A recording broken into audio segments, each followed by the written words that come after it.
Hello everyone, Pedro with you, and in this video I'm going to show you how to turn off call recording on iPhone. So it is very easy. First of all, we need to open settings, and here we need to scroll down to the end and you will find apps right here. Now in the apps we need to search for the phone and go to phone. Now scroll down until you will find call recording right here. Click on it and just simply turn it off. It basically means that you are no longer be able to record the call on iPhone. But if someone will call you, they will still be able to record the call. So if you will hear when someone is calling you, this call will be recorded audio. You need to hang up immediately. That's how they won't be able to record the call.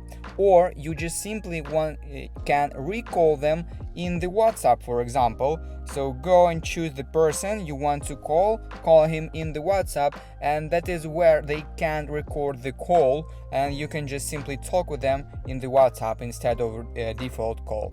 And basically that is it. It is how you can turn off call recording on iPhone. If you found this video useful, leave a like and subscribe to the channel. Thank you.